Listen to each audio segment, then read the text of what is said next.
एक छोटे से गांव में एक गरीब लेकिन मेहनती व्यक्ति रहता था। कई वर्षों की मेहनत के बाद मैंने थोड़ा धन जमा किया है। अब मेरा बेटा पढ़ाई करके बड़ा आदमी बनेगा। उसकी सबसे बड़ी इच्छा अपने पुत्र को शिक्षित करना था। बेटा, यह मेरी वर्षों की कमाई है, इसे संभालकर पढ़ाई करना और जीवन में आगे बढ़ना। पिताजी, आपकी मेहनत कभी व्यर्थ नहीं जाएगी। मैं पूरी लगन से पढ़ाई करूंगा।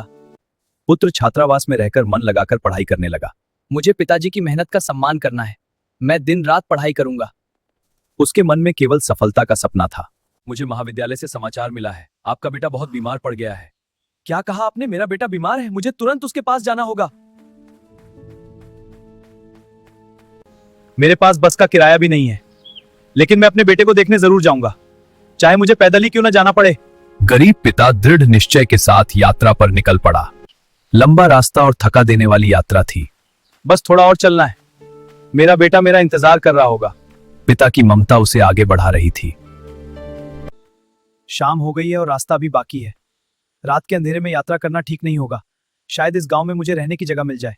वह पास के गांव की ओर बढ़ गया।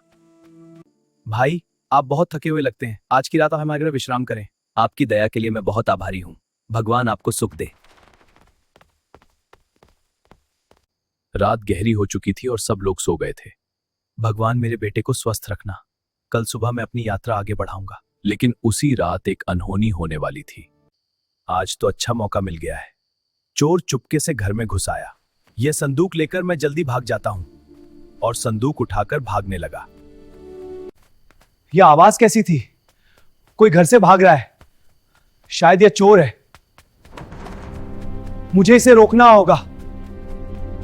रुक जाओ, तुम चोरी करके भाग रहे हो। बचाओ बचाओ, यही चोर है। यह संदूक यहीं छोड़ दो। बचाओ बचाओ बचाओ, यही चोर है। चोर ने चालाकी से दोष उसी पर डाल दिया।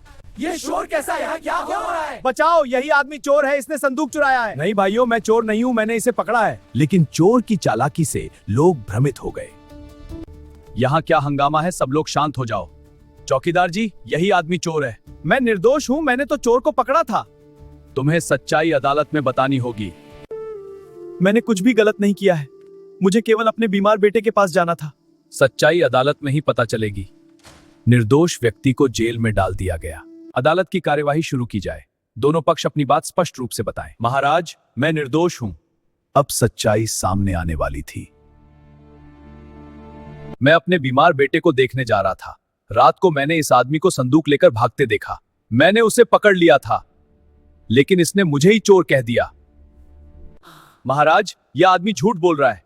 मैंने इसे संदूक लेकर भागते देखा था। कौन सच बोल रहा है समझना कठिन है। बिना प्रमाण के निर्णय देना संभव नहीं है।